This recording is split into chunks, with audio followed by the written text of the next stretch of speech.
अस्सलाम वालेकुम जी, मैं हूं फैसल अब्बास और मेरे साथ सिद्दीक जान साहब मौजूद हैं। सुप्रीम कोर्ट ऑफ पाकिस्तान में जो जजेस हैं उनके इख्तलाफात इस वक्त बढ़ रहे हैं। जस्टिस मंसूर अली शाह, जस्टिस अमीनुद्दीन खान और चीफ जस्टिस याया अफरीदी। सिद्दीक जान साहब, ये जो लड़ाई है ये क्या रुख इख्तियार करेगी? देखें, ये अब लगता ये है कि ये चीज़ें और आगे बढ़ेंगी क्योंकि याया अफरीदी साहब ने इस लड़ाई को आगे बढ़ाने का फ़ैसला कर लिया है। याया अफरीदी साहब ने मंसूर अली शाह साहब को पैगाम दिया है कि मैं लड़ाई के लिए तैयार हूँ और मैं इस हुकूमत और इस निज़ाम के बनाए गए तरीक़ाकार और इस निज़ाम के मफाद के साथ मैंने खड़े होने का फ़ैसला कर लिया है।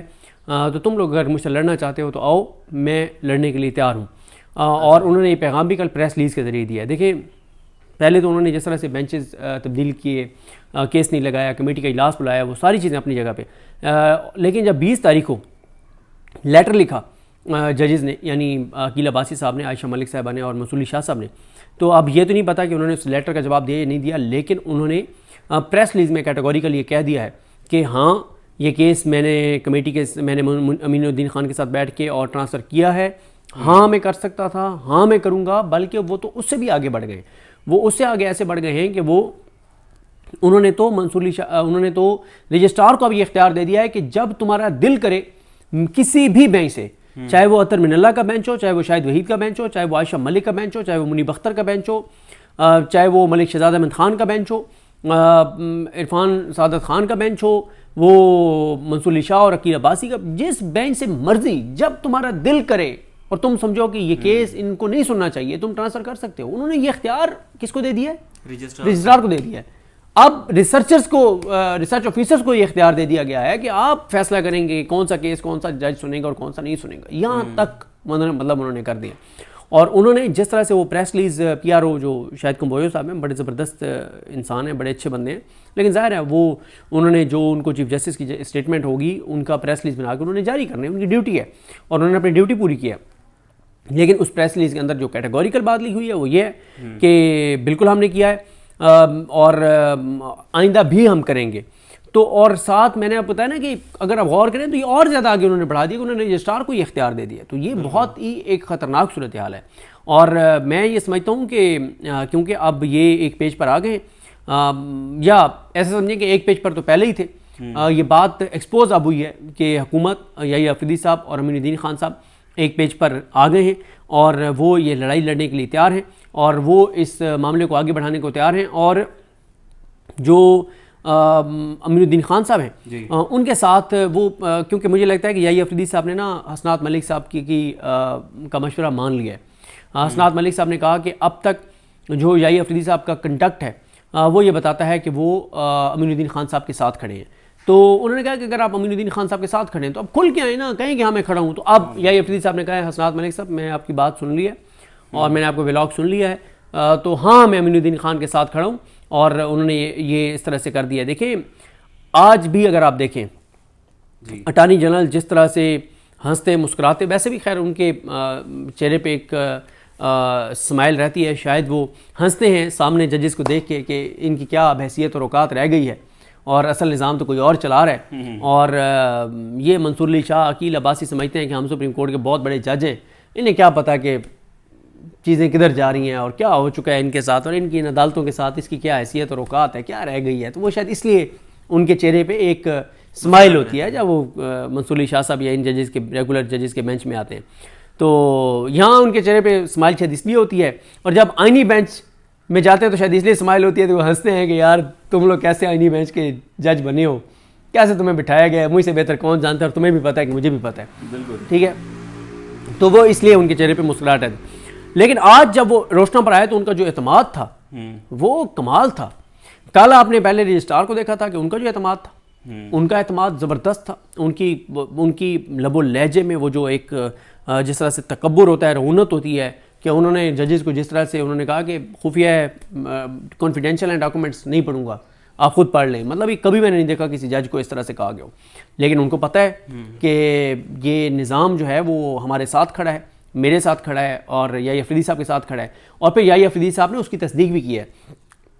अच्छा, कि जब याया अफरीदी साहब ने कल प्रेस रिलीज में रजिस्ट्रार को डिफेंड किया है और सारी चीज़ें देखें ना। अब ये जो नज़र अब्बास साहब हैं उनको तो कुर्बानी का बकरा बनाया जा रहा है ना, कि नज़र अब्बास की गलती थी, ठीक है, नज़र अब्बास ने गलत किया और उसको ये केस नहीं लगाना चाहिए था। भाई केस लग गया तो लग गया ना। ये पहले माजी में मेरे ख्याल में सुप्रीम कोर्ट ये तय कर चुकी है कि अगर एक बेंच के पास जब ये केस लग चुका है तो हतमी फैसला आने तक वही बेंच उस केस को देखिए वो तो है, एक तो ये चीज़ है क्योंकि जुडिशल ऑर्डर को आप जुडिशल ऑर्डर से ही बदल सकते हैं और इस पर आज बात हुई भी है। लेकिन बात यह है कि जुडिशल ऑर्डर को जुडिशल ऑर्डर से बदल सकते हैं, लेकिन याही अफरीदी साहब ने तो कमेटी के ज़रिए इसको बदला है और फिर उससे मैं आपको अर्ज़ कर रहा हूँ कि उससे भी वो आगे बढ़ गए हैं कि वो कह रहे हैं कमेटी को छोड़ें, अब तो रजिस्ट्रार को ये मैंने इख्तियार दे दिया कि वो जब चाहे केस ट्रांसफ़र कर दें। तो ये चीज़ वो बताती है। लेकिन दूसरी तरफ आप देखें कि जो मंसूर अली शाह साहब हैं वो भी किसी सूरत इस वक्त तक सरेंडर करते हुए नज़र नहीं आ रहे। अच्छा, ये मसला मंसूर अली शाह की ज़ात का नहीं है, मसला अकील अब्बासी साहब की ज़ात का नहीं है, मसला आइन का है, उनके हलफ का है, पाकिस्तान का है और इस इदारे का है जिसको इतना बेवकत कर दिया है याही अफरीदी साहब ने कि अब हम लोग भी कई माह बाद यानी गए हैं कोर्ट रूम नंबर 1 में। पहले वो घटिया और मकरू और नीच इंसान बैठता था, वो काजी, ठीक है, इसलिए जाने को दिल नहीं करता था, खून खोलता था, ब्लड प्रेशर हाई हो जाता था उसको हरकतें देख के कि क्या कर रहा है और किस तरह से नंगा होके और ये सारी चीज़ें कर रहा है। और उसके बाद याहिया साहब आए हैं तो वो अल्हम्दुलिल्लाह कोई ऐसा केस लगाते नहीं है जो सुन के फैसला करने वाला हो। वो 70-80% केसेस लगाते हैं टाइम बार्ड, जो टेक्निकल बुनियादों पे वो डिस्पोज ऑफ करते जाते हैं और डिस्पोज ऑफ डिसमिस वो इस तरह से करते रहते हैं। तो और उनके बेंच में जाने की इसलिए ज़रूरत भी नहीं पड़ती कि पता होता है कि उन्होंने जो करना है वो सबको पता है कि उन्होंने कुछ भी नहीं करना। उन्होंने क्योंकि याही अफरीदी साहब इस वक्त जो कुछ कर रहे हैं वो ओपन कोर्ट में बैठ के नहीं कर रहे। या तो आप मजीद खुल के सामने आए ना, मजीद खुल के सामने ओपन कोर्ट में आगे कहेंगे हाँ मैंने नहीं किया। वो असल में ना कर बंद कमरे में बैठ के कर रहे हैं। लेकिन वो मंसूर अली शाह साहब ने केस टेकअप करके ना पूरे पाकिस्तान को दिखा दिया कि बंद कमरे में बैठ के याही अफरीदी साहब क्या कर रहे हैं। ठीक है, सदीक जान साहब ये बताएं, पहले हम देखते थे कि ज़ाहिर है सीनियर प्यूनी जज जस्टिस मंसूर अली शाह साहब थे, उन्होंने चीफ जस्टिस बनना था, 26वीं आईनी तरमीम के तहत नहीं बनाया गया। वो लेटर भी लिखते थे बार बार, वो रिमार्क्स भी देते थे मुतअद्दिद केसेस के अंदर। लेकिन अब दूसरे जजेस जो हैं जैसे जस्टिस अकील अब्बासी साहब हैं, आयशा मलिक साहिबा हैं, वो भी अब जो है वो 26वीं आईनी तरमीम पर सवालात उठा रहे हैं। इसके पीछे क्या कहानी है? देखें वो इसलिए कि वो बेंच का हिस्सा थे ना और उनको भी नज़र आ रहा है। और क्योंकि मसला ये है कि हम तो पहले ही बात बता रहे थे कि मसला ये नहीं है कि ये मंसूर अली शाह की ज़ात का मसला है कि वो चीफ जस्टिस पाकिस्तान नहीं बने। ठीक है, अगर इजाज़ुल एहसन साहब होते और काश के वो होते, लेकिन काजी ने जो घटी और मकरू नीच खबीस इंसान था उसने जिस तरह से इस निज़ाम के साथ मिल के और उनको मजबूर किया कि वो रिज़ाइन करें, तो इजाज़ुल एहसन साहब होते तो उनको बनना चाहिए था। हमारा तो हम लोग तो ये कह रहे हैं कि भाई जो भी सीनियर प्यूनी जज है जो आइन में था उसके मुताबिक उसको बनना चाहिए। और या अच्छा फिर एक और चीज़ है, या तो होता ना कि पूरे पाकिस्तान को नज़र आ रहा होता कि यार एक नालायक जज है, उसको सिर्फ इसलिए कि यार ये इसको क्या बनाएं तो एक और लायक जज है तो इसलिए उसको बनाया गया पाकिस्तान के मफाद में। फिर भी था कि अगर पाकिस्तान के मफाद में याही अफरीदी साहब को चीफ जस्टिस पाकिस्तान बनाया गया होता, याही अफरीदी साहब के मतलब जब आप जजमेंट्स ढूंढने लगे ना तो आपको 4-5 जजमेंट्स ही मेन आपको मिलेगी और उसमें भी हर जजमेंट में हर एक फैसले में वो पतली गली से निकल गए, किसी में उन्होंने दबंग भी नहीं लिया, ठीक है, कोई उन्होंने मतलब उनके अगर अब आप देख लें तो इसलिए जो ये सारा कुछ हुआ है ये पाकिस्तान की अदलिया पर हमला है, पाकिस्तान की अदलिया की आज़ादी पर हमला है और ये चंद लोगों की अना की तस्कीन के लिए, चंद लोगों के मफाद के लिए, चंद लोगों के इक़्तिदार के लिए, चंद लोगों की करप्शन लूट मार के लिए ये 26वीं आईनी तरमीम करके और मंसूर अली शाह का रास्ता रोक के और याही अफरीदी साहब को बनाया गया और पूरा अदालती निज़ाम तबाह और बर्बाद कर दिया गया।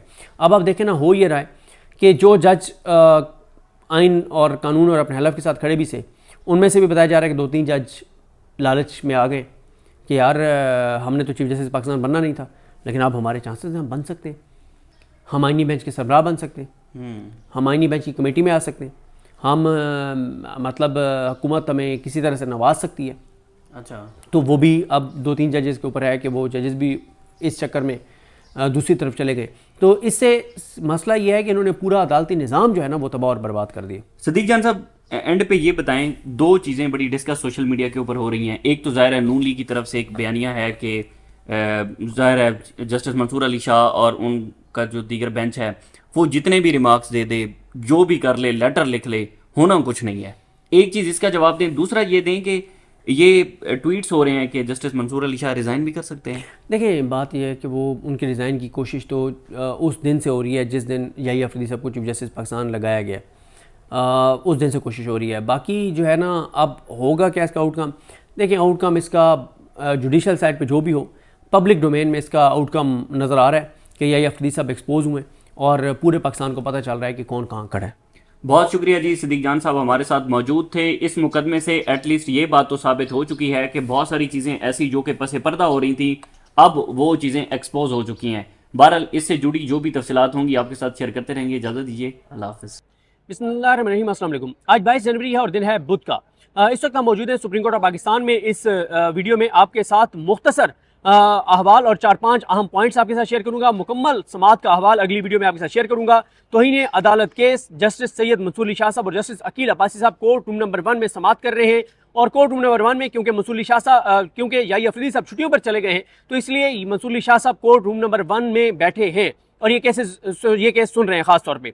आज जो सबसे इम्पॉर्टेंट इंकशाफ है उसकी तरफ जाएंगे, लेकिन वो इंकशाफ किस पॉइंट के नतीजे में आया, पहले वो पॉइंट आपके सामने रख देता हूँ। जस्टिस रिटायर्ड शाहिद जमील जो केस वो जो कस्टम के हवाले से था उसमें वो भी एक वकील थे और वो क्योंकि अदालत के सामने मौजूद है और कल उन्होंने एक पॉइंट कहा था जिसपे आज मंसूर अली शाह साहब ने कहा था कि आज आप इस पर दलाइल दीजिएगा।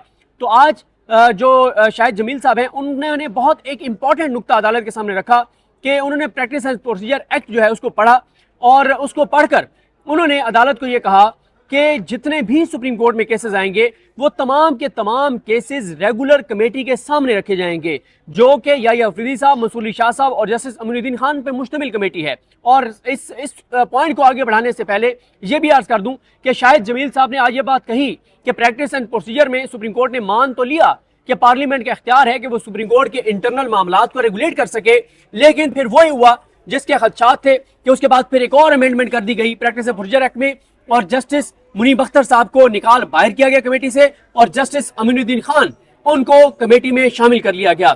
जस्टिस रिटायर्ड शाहिद जमील साहब ने जो दलाइल दिए उसमें शाहिद जमील साहब ने जो एक बहुत इंपॉर्टेंट नुक्ता अदालत को बताया और उसको इस्टेब्लिश किया उन्होंने अपने आर्गूमेंट्स के साथ, वो नुक्ता ये था कि सुप्रीम कोर्ट में जितने भी केसेस आएंगे, जितने भी केसेस दायर होंगे, वो तमाम के तमाम रेगुलर कमेटी के सामने रखे जाएंगे, जो कि मंसूर अली शाह साहब, याही अफरीदी साहब और अमीनुद्दीन खान साहब पर मुश्तमिल है। और वो कमेटी ये फैसला करेगी कि कौन से केसेस हमारे पास यानी रेगुलर बेंचों के पास रहेंगे और कौन से आईनी बेंच के पास जाएंगे। और यहाँ पे इसी से जुड़ा हुआ एक नुक्ता जो कल बैरिस्टर सलाउद्दीन साहब ने बयान किया था, वो ये नुक्ता ये था कि अगर ये रेगुलर कमेटी ये समझती है कि फलां केस जो है वो आईनी बेंच के पास जाना चाहिए, तो उस कमेटी को उसके ऊपर स्पीकिंग ऑर्डर करना होगा। उस कमेटी को बताना होगा स्पीकिंग ऑर्डर में कि आइन के फलां आर्टिकल के तहत, फलां कानून के तहत और फलां रूल के तहत, फलां लीगल और कॉन्स्टिट्यूशनल फ्रेमवर्क के तहत ये मामला रेगुलर बेंच के सामने नहीं जा सकता, ये जाएगा आईनी बेंच के सामने। स्पीकिंग ऑर्डर जरूरी है, स्पीकिंग ऑर्डर के बगैर ये नहीं हो सकता।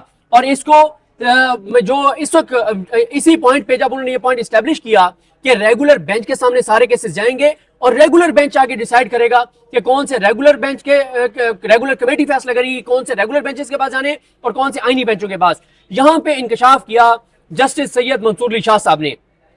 वो इंकशाफ ये है, उन्होंने कहा कि आज तक जब से याही अफरीदी साहब की सरबराही में ये कमेटी बनी है, इस तरह से नहीं किया गया कि जितने भी सुप्रीम कोर्ट के केसेस हैं वो रेगुलर कमेटी के सामने रखे जाएं और कमेटी फैसला करे कि कौन से रेगुलर बेंचों के पास जाने हैं और कौन से जाने हैं आईनी बेंच के पास। और ये आज बहुत बड़ा इंकशाफ है कि याही अफरीदी साहब जो है वो 26वीं आईनी तरमीम के बावजूद जो चीजें उनको करनी चाहिए, यानी 26वीं आईनी तरमीम ने वैसे तो पाकिस्तान के अदलिया को तबाह और बर्बाद कर दिया, अदलिया की आजादी को खत्म कर दिया, लेकिन उस सब के बावजूद भी जो चले 26वीं आईनी तरमीम की जो तबाही और बर्बादी हुई है उसमें भी जो उन्होंने यानी रूल्स ऑफ द गेम तय किए हैं, जो प्रोसेस तय किया है, जो उन्होंने तरीकाकार उन्होंने तय किया है, जो प्रोसेस उन्होंने तय किया है, उस प्रोसेस को भी जस्टिस याही अफरीदी चीफ जस्टिस पाकिस्तान, जिनको 26वीं आईनी तरमीम के बाद जरदारी और नवाज शरीफ ने बैठ के सिलेक्ट किया, नवाज शरीफ और जरदारी ने फैसला किया। अब उनको किसने कहा था वो मुझे बताने की जरूरत नहीं है, आप सब समझदार हैं, आपको पता है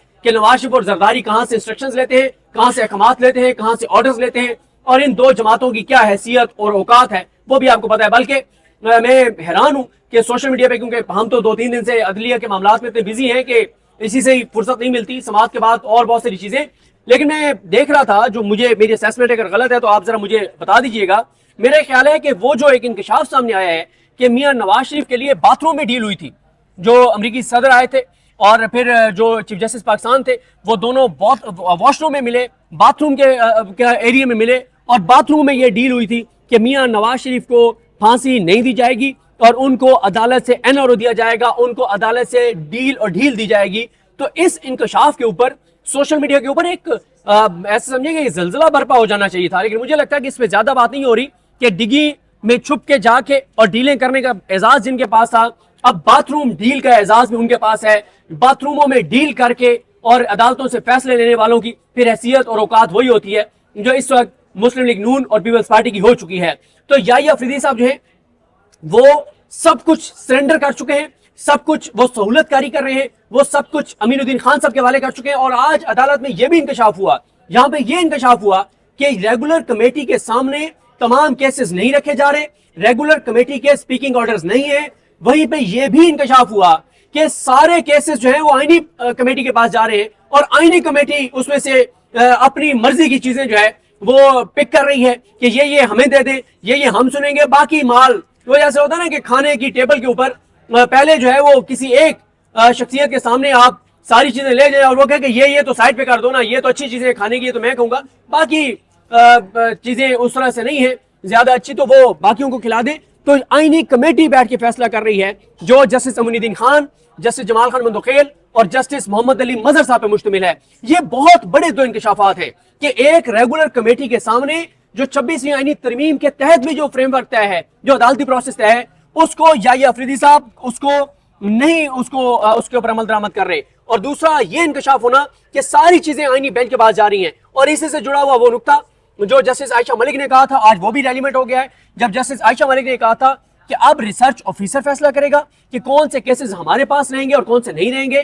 तो हो ये रहा है कि याहिया अफरीदी साहब ने ये पूरा इख्तियार जस्टिस अमीनुद्दीन खान, जो हुकूमत के सिलेक्टेड जज हैं, जिन्होंने अपने आप को खुद वोट दिया है हाथ खड़ा करके कि जनाब मैं हूं वो जज जो आईनी बेंच का सरबराह जो है वो बनूंगा, तो उन्होंने अमीनुद्दीन खान साहब जो है वो अमीनुद्दीन खान साहब उनके हवाले सारा कुछ याहिया अफरीदी साहब ने कर दिया है। अब इसमें दो चीजें, कुछ लोग कहते हैं कि ये याहिया अफरीदी साहब का अमीनुद्दीन खान साहब के साथ और इस निजाम के साथ गठजोड़ है कि उन्होंने इस निजाम के साथ सौदेबाजी की है कि मुझे चीफ बना दो, जो मेरे लायक हुक्म होगा, जो खिदमत होगी मैं हाजिर हूं। एक ये पॉइंट ऑफ व्यू है, एक ये एनालिसिस है, गलत भी हो सकता है, ठीक भी हो सकता है। दूसरा एनालिसिस यह है कि नहीं, याहिया अफरीदी साहब शायद 26वीं आईनी तरमीम को समझ ही नहीं पा रहे और अभी वो सीख रहे हैं, अभी वो समझ रहे हैं और वो अभी इस प्रोसेस में है सीखने के कि उनको समझ नहीं आ रही कि 26वीं आईनी तरमीम दरअसल कहती क्या है। तो ये वो दो पॉइंट ऑफ व्यू है। अब इनमें से कौन सा पॉइंट ऑफ व्यू है या तीसरी कोई और चीज हो सकती है कि अगर याहिया अफरीदी साहब के जहन में कोई और प्लान है, किसी और प्लान पे वो चल रहे हैं, तो वो अल्लाह की जात बेहतर जानती है। कम से कम बाकी तो हमें कहीं से नहीं पता चला कि उनके जहन में क्या है, क्योंकि अब तक याहिया अफरीदी साहब वही काम कर रहे हैं जो ये निजाम चाहता है, जो ये हुकूमत चाहती है, जो ये इस वक्त जो कुछ चल रहा है उसके मुताबिक याहिया अफरीदी साहब चल रहे हैं। इसके अलावा आज अटॉर्नी जनरल पाकिस्तान मंसूर उस्मान अवान साहब पेश हुए। मंसूर उस्मान अवान साहब, जिनको अब आप कह सकते हैं कि वो part time attorney general Pakistan है, पार्ट टाइम इसलिए कि 6 महीने ये निजाम है, साल है, 1.5 साल है, 2 साल है, तब तक वो पार्ट टाइम जो है वो अटॉर्नी जनरल पाकिस्तान है। लेकिन फुल टाइम अब वो सियासतदान है, क्योंकि वो वहां जाके फीते काट रहे हैं, वहां जाके तख्तियां लगा रहे हैं, वो उन्होंने अपने इलाके में जाके सियासत शुरू कर दी हुई है। लेकिन वो फुल टाइम सियासतदान तो हैं मंसूर उस्मान अवान साहब, लेकिन फिल वक्त वो जूनियर सियासतदान है। यानी करनी तो उन्होंने फुल टाइम सियासत है, लेकिन फिल वक्त वो जूनियर सियासतदान है। तो 3 इस वक्त उनके पास यानी कैप्स हैं और कभी वो कोई टोपी सर पे रख लेते हैं, कभी कोई रख लेते हैं। Part time attorney general Pakistan भी बन जाते हैं जब खुशाब में जाके फीते काटने हो, तो वहां पे जाके और वो जूनियर सियासतदान और सियासत में कदम भी रख देते हैं। लेकिन ये भी फिर है, हमारे दोस्त वसीम मलिक इसके ऊपर एक्सपर्ट हैं। वसीम मलिक साहब बताते होते हैं कि अटॉर्नी जनरल पाकिस्तान साहब के हवाले से कि अटॉर्नी जनरल पाकिस्तान जो है वो आगे सेनेटर शायद बना दिए जाएं, शायद सुप्रीम कोर्ट के जज बना दिए जाएं। तो ये इस वक्त जो है वो सूरत हाल। उन्होंने आज पेश होकर और अदालत के ऊपर कुछ सवालात उठाए कि आप तौहीन अदालत की जो दायरा इख्तियार में ये केस सुन रहे, तो उसमें आपके पास दायरा इख्तियार महदूद है। जब तक नजर अब्बास साहब का जो है वो जवाब नहीं आ जाता और आप उस पर अदम इत्मीनान का इजहार नहीं कर देते, तब तक आप इस प्रोसेस को आगे नहीं बढ़ा सकते। और इसमें फिर क्या हुआ, नजर अब्बास साहब भी पेश हुए और फिर एक एतराज जो अटॉर्नी जनरल पाकिस्तान मंसूर उस्मान अवान का था कि आपने हामिद खान साहब और मुनीर मलिक साहब को अमाइकस मुकर्रर कर दिया अदालती मुआमिन, तो वो तो 26 आईनी तरमीम के मुखालिफ हैं, उसमें उन्होंने चैलेंज किए हुए वकील हैं, तो इसलिए फिर उन्होंने कहा चलें बैलेंसिंग एक्ट कर देते हैं। और एहसन बून साहब जो है जो हुकूमती इस वक्त हुकूमत के और इस निज़ाम के साथ हैं, तो एहसन बून साहब को और एक लीगल माइंड, बड़ा लीगल माइंड है ख्वाजा आरिफ साहब, उनको जो है उनको भी अदालती मुआविन मुकर्रर किया गया है। कल तक ये समाअत गई है और बहुत से पॉइंट्स हैं वो मैं आपको अगली वीडियो में मुकम्मल जब हवाला आपके सामने रखूंगा तो बताऊंगा। लेकिन आज ये बात हुई है कि जो कुछ याहिया आफरीदी साहब कर रहे हैं यह अदलिया की आज़ादी पर हमला है, यह अदलिया की आज़ादी को ख़त्म करने के मुतरादिफ है, यह इस निज़ाम की सहूलतकारी के मुतरादिफ है।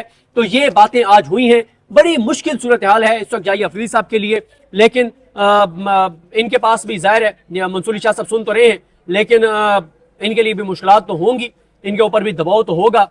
और एक और भी प्लान बी भी पस पर्दा चल रहा है, वो क्या है और मुकम्मल समाअत का अहवाल आपके सामने रखेंगे। मुझे अपनी दुआ में याद रखें। अल्लाह करीम हम सबका हामी नाज़िर। अल्लाह हाफ़िज़।